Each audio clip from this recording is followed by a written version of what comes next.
Hey, it's Junior, and your boy just got a new mural project. I want to take you through the process on how I get this bad boy started from beginning to the end. Before we get started, make sure you like, comment, and subscribe. Let's do this. It is go time. I'm about to go get this mural started. I need to go pick up supplies first. I am so tired. This has been a busy week, but we gotta get it done, right?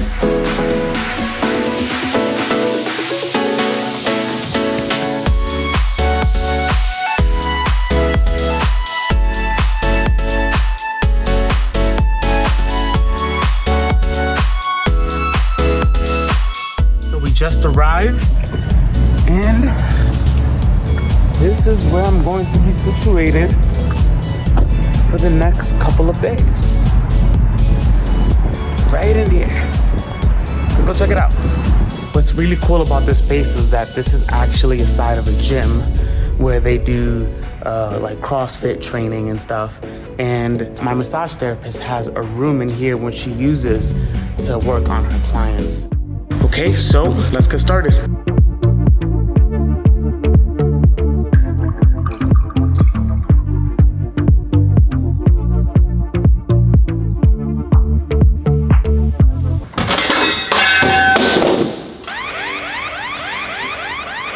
So as I was reading the instructions, I just realized that it takes 24 hours for this putty to dry. So I can't paint over this because of course the putty's wet. So I'm gonna have to come tomorrow.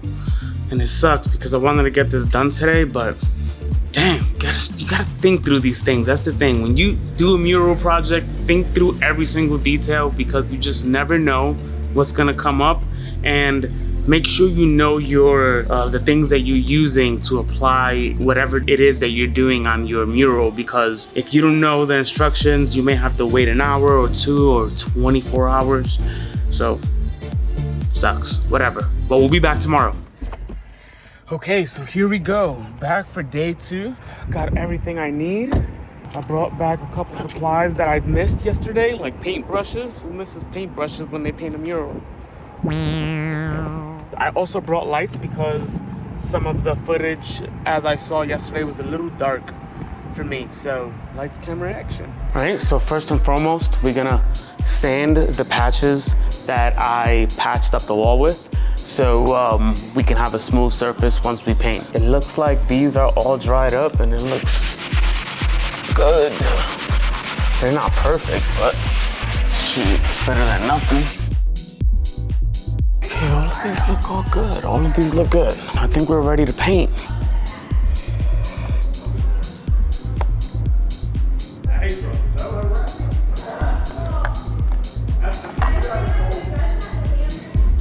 Wow, that was a clean pour. Usually when I do these, paint just gets everywhere.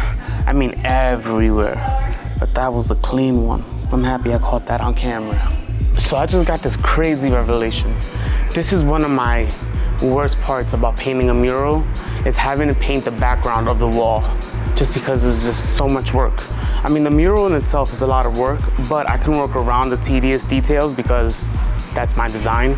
But this part is just like the worst. And I'm like, why don't I just hire somebody to do this for me? That's what I'm gonna start doing. Hire somebody to paint me the wall, the background at least, and then I'm gonna do the design. Got the first layer done, second coat on its way, and yeah. And that is a wrap, folks. I am gone for the day. As you can see, my face is all covered with paint. My arms and my hands and my legs and my shirt. But it is what it is. It's all about the love. And I'm about to go rest because I am exhausted and tired. Hey guys, so I just arrived at the mural location and it is 7 p.m. I need to project my image onto this wall so that I can have a reference when I do start painting.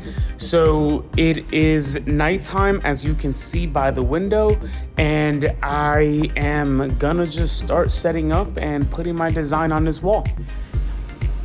So I actually wanted to speak to you guys about something. So if you notice here, this is how far as my projection is gonna go. This is as big as it's gonna get. And the reason why is because I don't have enough space from the end wall of where the projection is at to where I'm gonna display the mural.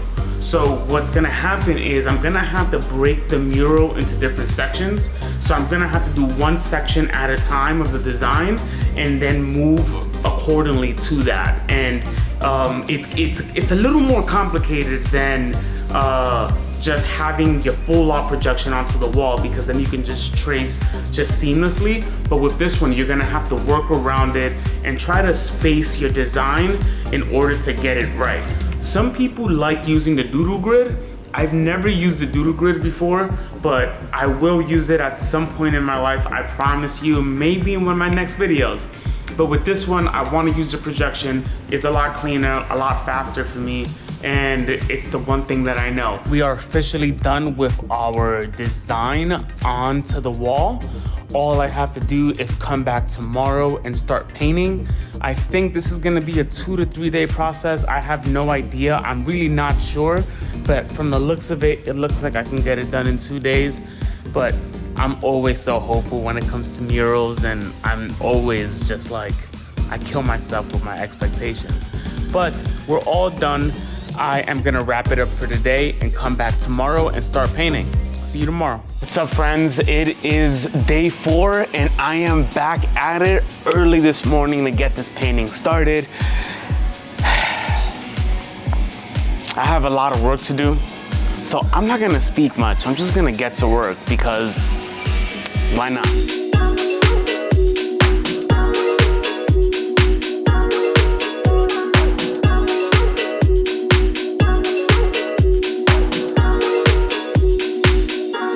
And that is a wrap for day 4.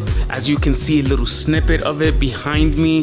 I just applied the first coat and the second coat to the design, and tomorrow I'll be back to apply some other designs that I have in mind and do some touch-ups here and there. So I should be done by tomorrow for day 5, but we will see. You never know when it comes to murals, but stay tuned. So I am back at it for day 5. All I need to do is a couple touch-ups and one more design. I think I can do that within the next hour or 2. And once I do, then I can show you the final product.